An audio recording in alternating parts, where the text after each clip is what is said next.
کہ وہ خطاب کے لیے ہے، تو کہتے ہیں لیکن بمراعات جانب النداء، لیکن لحاظ کرتے ہوئے جانب ندا کا، الموضوع للمخاطب، جو کہ مخاطب کے لیے وضع ہے، یا وضع ہے مخاطب کے لیے، غیب کے لیے وضع نہیں ہے۔ یسوغ الخطاب، تو خطاب بھی جائز ہے۔ اب ان کے اپنے کلام میں کوئی تعارض نہیں ہے، کیونکہ پیچھے کہا ہے اولا ہے شرح، تو اولا میں یہ گنجائش دے آئے ہیں کہ شرحتا بھی جائز تو ہے، ورنہ کہتے واجب ہے کہ کہا جائے شرح۔ تو انہوں نے یعنی رد کرتے وقت گنجائش رکھ کے رد کیا ہے کہ تاکہ کوئی مجھ سے ہی مواخذہ نہ کرے کہ پہلے تو تم یہ کہہ آئے ہو، اب آگے کہتے یہ بھی جائز ہے۔ تو اولا کے مقابلے میں جواز کا قول کیا جا سکتا ہے کہ اولا تو یہی تھا کہ کہتے یا من شرح، لیکن چونکہ انہوں نے من کے ساتھ ساتھ یا کا بھی لحاظ رکھا ہے، تو یا کا لحاظ رکھتے ہوئے انہوں نے پھر یسوغ الخطاب، پھر بھی یہ ظاہر کیا کہ اولا وہی ہے، کیونکہ قریب تو من ہے، من کا زیادہ حق ہے کہ اس کا خیال رکھا جائے، لیکن یا بھی ہے، تو اس واسطے جواز یہ ہے، یسوغ بمعنی یجوز ہے، یسوغ الخطاب، تو خطاب بھی جائز ہے، جس طرح کہ ماتن نے کیا شرحتا کا در مختار میں، نظراً الی المعنی، معنی کی طرف دیکھتے ہوئے، یعنی معنی یہ جو یا کا ہے اور وہ یہاں استعمال ہے، وَذَكَرَ فِي الْمُطَوَّلِ۔ اب آگے ایک بحث تھی جس میں یہ پہلے نحویوں کا مذہب ذکر کریں گے اور اس کے بعد اسے رد کریں گے۔ مطول کے اندر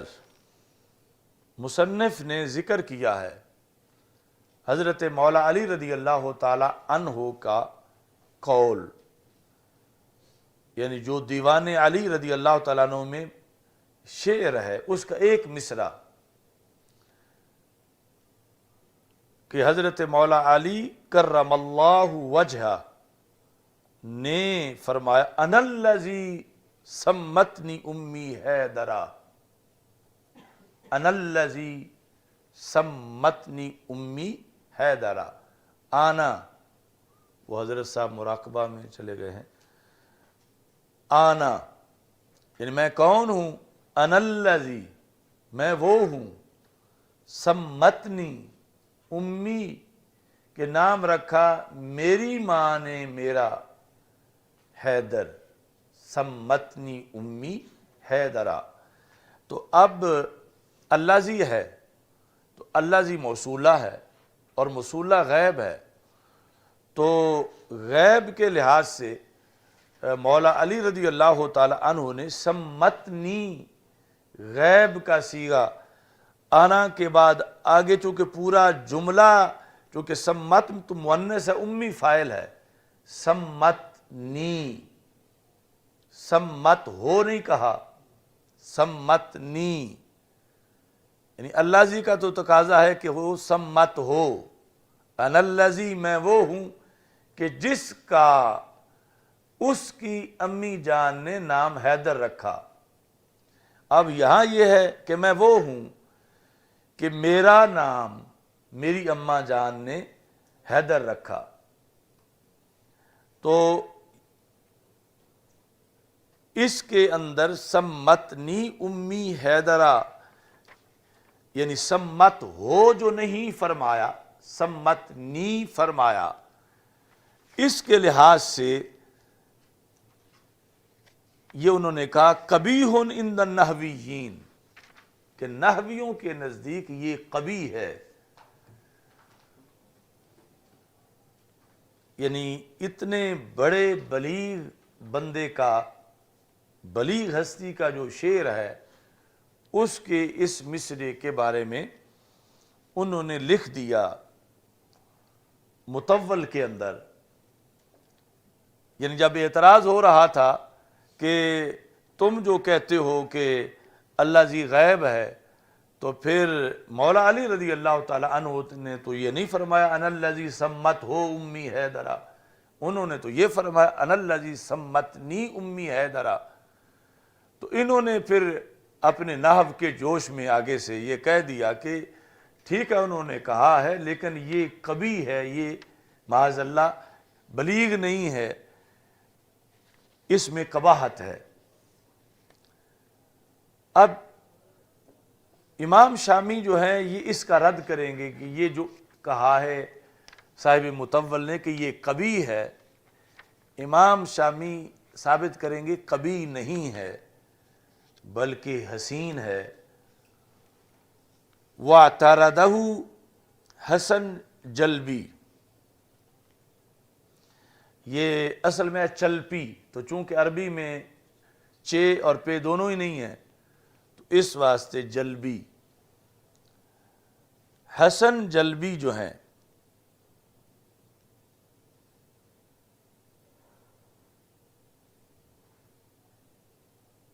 انہوں نے،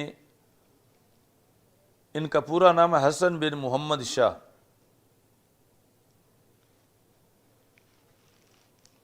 انہوں نے اعتراض کیا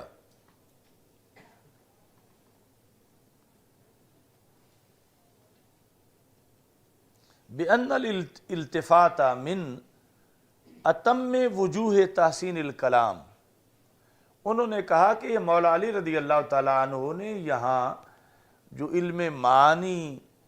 اور بلاغت میں التفات کا ایک چیپٹر ہے کہ کبھی متکلم سے غیب کی طرف، کبھی غیب سے متکلم کی طرف، تو انہوں نے یہاں التفات کا پہلو اپنایا ہے کہ جس میں انا الذی سمتنی میں اللہ ذی غیب ہے اور غیب سے پھر متکلم کی طرف التفات کی گئی ہے۔ تو جب التفات ہے تو فلا وجہ للتقبیح، تو پھر تقبیح کی کوئی وجہ نہیں ہے۔ اعتراض کیا اس پر حسن چلپی نے کہ بین طور کہ التفات وجوہ تحسین میں ایک اتم وجہ ہے جس سے کلام حسن آتا ہے، فلا وجہ للتقبیح، تو یہاں تقبیح کی کوئی وجہ نہیں ہے۔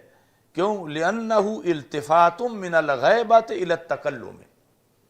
انا الذی سمتنی امی حیدرا، یہاں التفات ہے غیب سے متکلم کی طرف۔ غیب کون ہے؟ اللہ ذی، سمتنی میں جو متکلم ہے یہ ہے غیب سے متکلم کی طرف التفات۔ تو التفات کا جو کردار ہے کلام کے اندر وہ تو تحسین دیتا ہے، اس سے قباحت تو نہیں آتی۔ اچھا جی،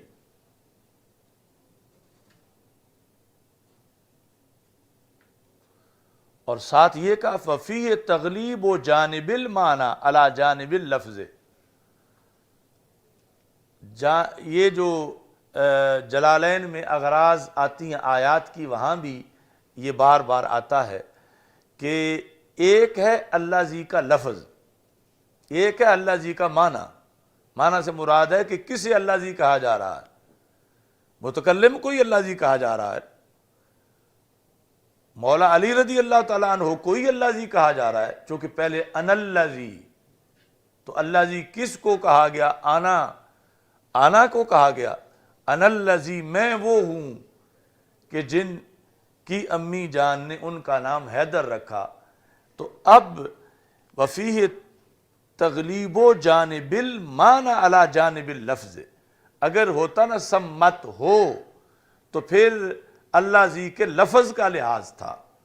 جب کہا سمتنی تو اللہ ذی کے معنی کا لحاظ ہے کہ اللہ ذی بولا کس پہ گیا ہے، کس ذات پہ، وہی ذات متکلم ہے۔ تو یہ یعنی دو گویا کے جواب رد بھی کیا اور وجہ ساتھ بیان کی حسن چلپی نے اس متول کے رد کے اندر جنہوں نے مولا علی رضی اللہ تعالیٰ عنہ کے شعر کے اس مصرعے کے بارے میں تقبیح کا قبیح کا کلام کیا تھا، تو انہوں نے اس کو رد کر دیا۔ اچھا جی، ابھی انہی کا حسن چلپی کا کلام ہی جاری ہے۔ الا، یہاں سے پھر ترقی ہے رد میں، یعنی بہت سخت رد اب کرنا چاہتے ہیں۔ الا انہ یارد علی النحویین، اب یہ غصے میں آ گئے، کہتے ہیں نحوی پہلے اپنے گھر کی تو خبر لیں۔ مولا علی رضی اللہ تعالی عنہ کے شعر پر اعتراض کر رہے ہیں، نحوی پہلے اپنے نحو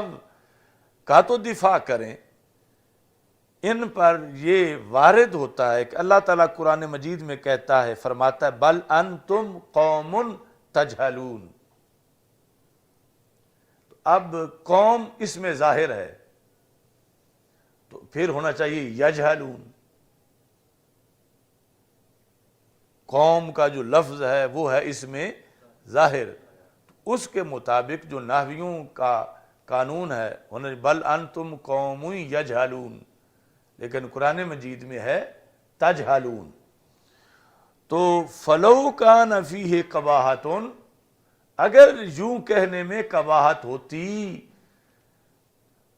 لما واقع فی کلام ہوا فی اعلی طبقات البلاغہ، تو پھر اس کلام میں یوں نہ آتا جو بلاغت کے طبقات میں سب سے اونچے درجے کا بلیغ کلام ہے۔ یعنی مولا علی رضی اللہ تعالی عنہ کے کلام کی حمایت میں انہوں نے آیت پیش کر دی حسن چلپی نے، اور نحویوں کو جو ان کا اصول تھا اس کے مقابلے میں آیت پیش کر دی کہ اب آیت تو ہر نحو سے اونچی ہے، اور آیت میں جو بلاغت ہے وہ نص قطعی سے ہے، تو اس بنیاد پر آیت کے لحاظ سے اگر تمہارا اعتراض صحیح مانا جائے مولا علی رضی اللہ تعالیٰ عنہ پر، تو وہ اعتراض تو یہاں بھی ہو جائے گا، تو پھر کیا یہاں بھی معاذ اللہ کہو گے کبھی ہن؟ تو یہاں چونکہ کبھی نہیں ہے، بالیقین نہیں ہے، اور اعلیٰ درجے کی بلاغت ہے، تو پھر وہاں بھی کبھی نہیں مانا جائے گا بلکہ بلاغت مانی جائے گی۔ انا الذی سمتنی امی حیدرا، اس کلام کے اندر جو مولا علی رضی اللہ تعالیٰ عنہ کا کلام ہے۔ فلو کان فیہ قباحۃ لما واقع، لام یہ منصوب ہے، لما واقع ما نفی کا ہے، تو نہ واقع ہوتا اس طرح فی کلام، ایسے کلام میں ہوا فی اعلی طبقات البلاغت، جو بلاغت کے طبقات میں بہت ہی اعلیٰ درجے کا بلیغ کلام ہے۔ الحمدللہ رب العالمین والعاقبۃ للمتقین والصلاۃ والسلام علی رسولہ الکریم۔ استغفر اللہ، لا الہ الا اللہ وحدہ لا شریک لہ، لہ الملک ولہ الحمد وہو علی کل شیء قدیر۔ اللہم انا نعوذ بک من زوال نعمتک وتحول عافیتک وفجاءۃ نقمتک جمیع سخطک۔ اللہم ارنا الحق حقا وارزقنا اتباعہ وارنا الباطل باطلا وارزقنا اجتنابہ۔ ربنا آتنا من لدنک رحمۃ وہیئ لنا من امرنا رشدا۔ وصلی اللہ تعالی علی حبیبی خیر خلقہ